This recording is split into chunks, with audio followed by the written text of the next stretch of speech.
नमस्कार, मी DT आंबेगावे. आपण पाहत आहात सत्य पोलीस टाइम्स. सामान्य जनतेचा आवाज बुलंद करण्यासाठी सत्य पोलीस टाइम्स या चॅनेलला आत्ताच सबस्क्राईब करा. तळा येथील द. तटकरे कला आणि वाणिज्य महाविद्यालयाच्या वाणिज्य विभाग आणि IQAC यांच्या संयुक्त विद्यमाने राष्ट्रीय आर्थिक जागरूकता दिनानिमित्त आर्थिक जागरूकता प्रदर्शन मोठ्या उत्साहात पार पडले. विद्यार्थी आणि नागरिकांमध्ये आर्थिक साक्षरता, सुरक्षित डिजिटल व्यवहार, बचत, गुंतवणूक आणि आर्थिक फसवणुकीपासून संरक्षण याबाबत जागरूकता निर्माण करणे हा या प्रदर्शनाचा मुख्य उद्देश होता. या प्रदर्शनाचं उद्घाटन महाविद्यालयाच्या विकास समितीचे सदस्य श्री दत्तात्रय सप्रे यांच्या हस्ते करण्यात आलं. या प्रसंगी विद्यार्थ्यांना मार्गदर्शन करताना त्यांनी दैनंदिन आर्थिक व्यवहारांमध्ये जागरूकता बाळगणे आणि सुरक्षित डिजिटल पेमेंट पद्धतीचा वापर करणे किती महत्त्वाचं आहे हे स्पष्ट केलंय. कार्यक्रमाचे अध्यक्षस्थान तळे विभाग शिक्षण प्रसारक मंडळाचे अध्यक्ष श्री मंगेश देशमुख यांनी भूषवून उपस्थितांना बचतीचं महत्त्व आणि योग्य आर्थिक नियोजनाची गरज पटवून दिली. महाविद्यालयाचे प्राचार्य डॉक्टर नानासाहेब यादव यांनी विद्यार्थ्यांना योग्य वयापासूनच बचतीची सवय आणि सुरक्षित गुंतवणुकीची आवश्यकता याविषयी बहुमोल मार्गदर्शन केलं. तसंच महाविद्यालयाच्या विकास समितीचे अध्यक्ष आणि संस्थेचे उपाध्यक्ष श्री पुरुषोत्तम मुळे यांनी विद्यार्थ्यांनी तयार केलेल्या मॉडेल्सची सविस्तर पाहणी करून विद्यार्थ्यांशी प्रत्यक्ष संवाद साधला. या प्रसंगी तळे विभाग शिक्षण प्रसारक मंडळाचे सचिव श्री महेंद्र शेठ कसबजे आणि खजिनदार श्री चंद्रकांत रोडे यांची प्रमुख उपस्थिती लाभली होती. प्रदर्शनामध्ये विद्यार्थ्यांनी बँकिंग सेवा, UPI व्यवहार, डिजिटल पेमेंट, ऑनलाईन बँकिंग, बचत, गुंतवणूक, विमा आणि सायबर फसवणूक टाळण्याचे विविध उपाय यावर आधारित अत्यंत कल्पक आणि माहितीपूर्ण तक्ते आणि मॉडेल सादर केले. विशेषतः OTP, पिन, पासवर्ड आणि QR कोड वापरताना घ्यायची सुरक्षितता याबद्दल विद्यार्थ्यांनी मांडलेली माहिती सर्वांचं लक्ष वेधून घेत होती.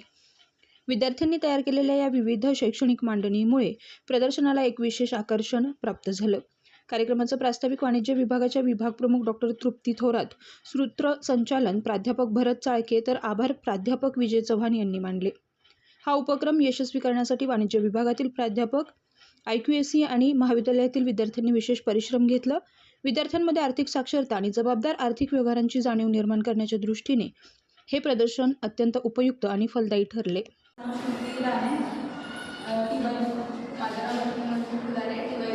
आमच्या मॉडेलचं नाव आहे कंझ्युमर राईट्स. आम्ही कंझ्युमर राईटच्या 4 डिपार्टमेंटमध्ये विभागले. एक safe online shop, second banking consumer rights, third complaint आणि फोर्थ कंझ्युमर हेल्पलाईन इन्फॉर्मेशन. तसेच फर्स्टमध्ये सेल्फ ऑनलाईन शॉपमध्ये आपण अनेक ॲप्सचं हे ॲप वापरतो, जसे की मिशो, मिंत्रा, फ्लिपकार्ट, अजून अनेक असे वेबसाईट आहेत. त्याचप्रमाणे आपण त्यामध्ये QR कोडच्या जे QR कोड आहे ना, मार्चने म्हणजे आपण ऑनलाईन पेमेंट करताना QR कोड व त्या QR कोड पेमेंट करण्यासाठी QR कोडचा वापर करतो. तो QR कोड वापरण्यासाठी आपण काहीतरी त्या QR कोडचं नाव त्याच व्यक्तीला आपण पेमेंट करतो आहे का हे सर्व बघितल्याशिवाय पेमेंट करू शकत नाही. त्यानंतर मग avoid to subscribe link and offer. एखादी ऑफर आपल्याला आली ती योग्य आहे की नाही हे तपासल्याशिवाय ती आपण ती एखादी लिंक फ्रॉड असते ती आपल्याला अवॉइड करायची असते. त्यानंतर मग आपण ऑनलाईन पेमेंट केल्याच्या नंतर आपल्याला SMS येतं. त्यानंतर ते ट्रान्झॅक्शन ईमेल IDला ट्रान्झॅक्शन चेक करावं. त्याचनंतर सेकंड हे बँकिंग कंझ्युमर राईट्स. बँकेमध्ये आपल्याला अनेक सेवा देते, जसे की आपण बँकेमध्ये. माझं नाव प्रेरणा प्रकाश साळे, मी SY बीकॉममध्ये आहे. माझं नाव तनुश्री समर्थ हडवे, मी SY बीकॉममध्ये आहे. मी आज इन्कम टॅक्स आणि पॅन याबद्दल सांगत आहे. इन्कम टॅक्स म्हणजे आयकर. सरकारला आपल्या उत्पन्नावर दिलेला कर म्हणजे इन्कम टॅक्स. आपण भरलेला कर हा देशाच्या विकासासाठी उपयोगी पडतो. त्यामुळे सरकारी रस्ते, शिक्षण, आरोग्यसेवा आणि उत्पन्नासाठी उपयोगी पडतो. म्हणूनच pay tax today build a better tomorrow. म्हणजेच आज कर भरूया, उद्याचा भारत अधिक चांगला बनवूया. आता मी पॅनबद्दल सांगते. पॅन म्हणजे परमनंट अकाउंट नंबर. आणि पुढचंही ह्याच्याबद्दल सांगते. ती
पहिला आहे स्ट्रॉंग पासवर्डमध्ये आपल्याला स्ट्रॉंग एकदम वेगळा युनिक आणि स्ट्रॉंग पासवर्ड ठेवला पाहिजे.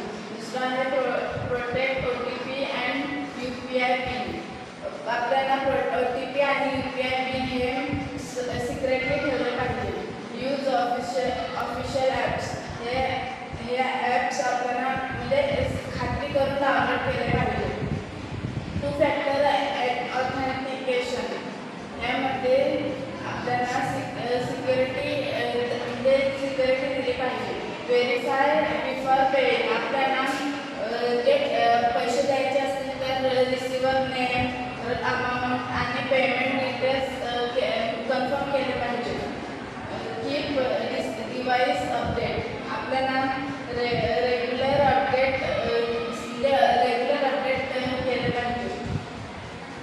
सेकंड आहे फ्रॉड म्हणजे फिशिंग म्हणजे काय असतं की लिंक्स असतात, वेबसाईट्स असतात, त्या आपल्या मेसेजरला येतात. तर त्याच्यावर जर आपण क्लिक केलं तर आपली पर्सनल इन्फॉर्मेशन असेल किंवा बँक डिटेल्स असतील ते आपल्या फोनमधून दुसऱ्याच्या म्हणजे जो फ्रॉड करणार आहे त्याच्या फोनमध्ये जातात आणि त्यामुळे आपल्या बँकेतले पैसे किंवा इतर गोष्टी तो काढून घेऊ शकतो.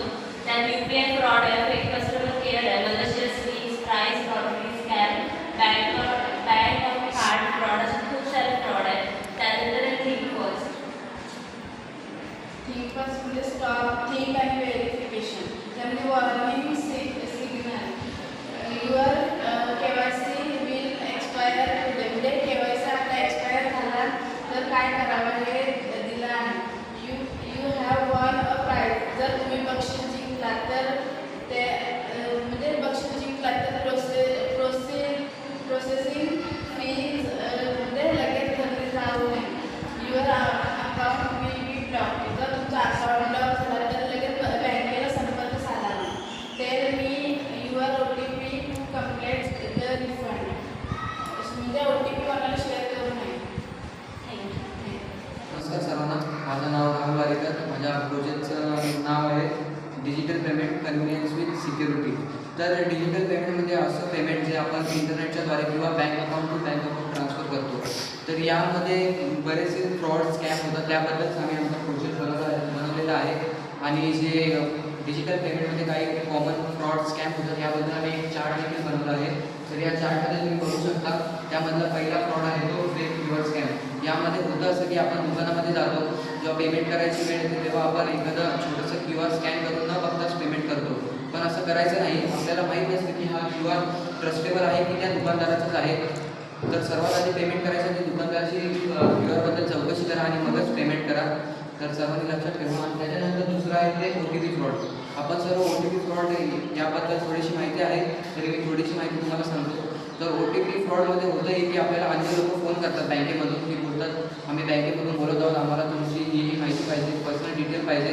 आपण न बघता त्यांना OTP सांगतो आणि OTP सांगितल्यानंतर होतं असं की आपल्या बँक अकाउंटमधले पैसे सर्व कापून जातात. यानंतर असे पुढील प्रकार माझा मित्र समजावून सांगेल. माझं नाव रोशन वारेकर. माझं हे आहे fake customer care. Fake customer care म्हणजे आपण एखादा हे करतो, एखादा बँके वगैरेमध्ये जातो.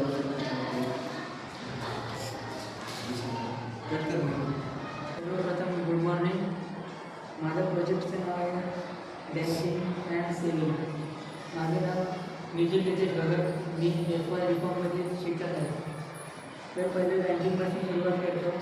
बँकिंगमध्ये बँकेचे काही व्यवहार, बचत करणे, आपले पैशांची देवाणघेवाण आणि पैसे आपले सुरक्षितरित्या बँकेमध्ये बँकिंग. सेविंग म्हणजे काय? आपल्या पुढील भविष्यासाठी लागणाऱ्या गरजा किंवा आपले फ्युचर गोल्स, घर खरेदी इत्यादीसाठी लागणाऱ्या खर्चासाठी आपण थोडेसे पैसे बचत करत ठेवले म्हणजे सेविंग करतो.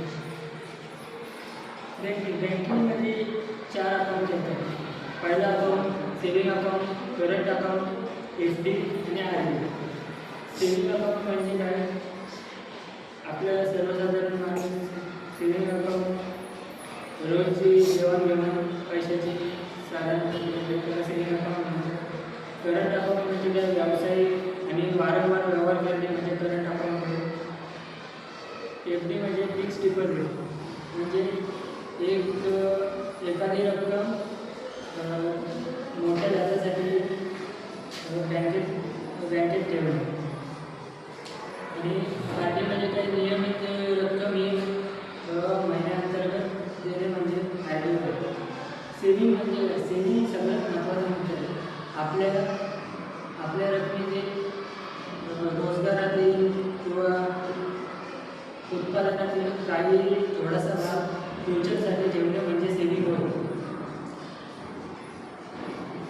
थँक्यू. तळे विभाग शिक्षण प्रसारक मंडळाचे DG. Tatkare arts and commerce college तळा या महाविद्यालयाच्या वतीनं आज राष्ट्रीय फायनान्शियल अवेअरनेस डे हा आपण साजरा करत आहोत. यानिमित्त कॉमर्स विभागाच्या वतीनं विद्यार्थ्यांसाठी वेगवेगळ्या प्रकारची मॉडेल्स बनवलेली होती आणि या मॉडेल्समधून विद्यार्थ्यांनी सध्या आर्थिक नियोजन कसं करावं, आर्थिक बचत कशी करावी आणि ही बचत करत असताना आधुनिक युगामध्ये आपण डिजिटल युगामध्ये सध्या वावरत आहोत आणि या युगामध्ये UPI पेमेंट असतं, पासवर्ड असतात, वेगवेगळ्या प्रकारचे लिंक आपल्याला मोबाईलमध्ये येत असतात आणि याच्या सहाय्यातून विद्यार्थ्यांनी कशा प्रकारे जनतेला फसवलं जातं किंवा कशा प्रकारे लोकांना फसवलं जातं या सगळ्या गोष्टी अत्यावश्यक गोष्टी विद्यार्थ्यांनी मॉडेलच्या माध्यमातून अत्यंत प्रभावीपणे समजून सांगितल्या. खरं तर कॉमर्सचे विद्यार्थी आहेत आणि कॉमर्सच्या विद्यार्थ्यांना क्रेडिट डेबिट याच्याबरोबर सध्या डिजिटल युगामध्ये कोणकोणत्या प्रकारचे बदल होत असतात. फायनान्शियल प्लॅनिंग करत असताना आपल्या आयुष्यामध्ये दैनंदिन जीवनासाठी लागणारा किती खर्च होतो, त्यानंतर आपल्या अत्यावश्यक गोष्टीसाठी किती खर्च होतो आणि त्यातून बचत किती प्रमाणात केली जावी हा संदेश आजच्या या प्रदर्शनाच्या माध्यमातून विद्यार्थ्यांनी संस्था चालक असतील, प्राध्यापक असतील आणि पालकांना दिलेला आहे आणि या अशा चांगल्या उपक्रमाचं स्तुत्य अशा उपक्रमाचं मी स्वागत करतो आणि महाविद्यालयाच्या वतीनं सर्वांना शुभेच्छा देतो. धन्यवाद. 14 ऑगस्ट हा दिवस राष्ट्रीय आर्थिक जागरूकता दिन म्हणून पाळला जातो. या दिवशी वैयक्तिक आर्थिक व्यवस्थापन, बचत, गुंतवणूक आणि आपल्या आर्थिक व्यवस्थापनाचे महत्त्व हे लोकांना समजून सांगणे हा यामागचा उद्देश असतो. यामध्ये पैसे कमवत असताना आपण आपल्या पैशाचे व्यवस्थापन करत असताना पैशाची बचत करणे हे खूप महत्त्वाचे आहे. याचबरोबर भविष्यातील कर्ज टाळण्याकरिता आपण आत्तापासूनच कसे बचतीचे पद्धती मांडू शकतो या बाबतीतही आपलं नियोजन असणं गरजेचं आहे. याचबरोबर भविष्यात आपली आर्थिक सुरक्षितता निर्माण करावी या बाबतीचा संदेश सर्व लोकांना समजावून सांगणे, विद्यार्थ्यांना त्यांची ज्ञान असणे हे आवश्यक आहे. हा दिवस यामागचा हा उद्देश हा सर्व विद्यार्थ्यांना सांगण्याकरिता वाणिज्य विभाग व IQSC यांच्या संयुक्त विद्यमानाने आज विद्यार्थ्यांमध्ये वित्तीय जागरूकता प्रदर्शन हा सोहळा संपन्न होत आहे. आज आर्थिक युगात आपल्याला फक्त पैसे कमवणे इतकंच महत्त्वाचं नाही आहे, तर आपण कमवलेला पैसा हा योग्य ठिकाणी गुंतवणे हे तितकंच महत्त्वाचं आहे. तसेच भविष्यात आपत्कालीन येणारा खर्च, याचबरोबर कर्ज हे शक्यतो कमीत कमी कसे घेता येईल किंवा कर्जाचं आपण कसं टाळू शकतो या पद्धतीने अतिरेक क्रेडिट कार्ड वापरणे हेही एक आर्थिक नियोजनामध्ये आपलं खूप महत्त्वाचं कार्य आवश्यक आहे. थँक्यू. सामान्य जनतेचा बुलंद आवाज, सत्य पोलीस टाइम्स.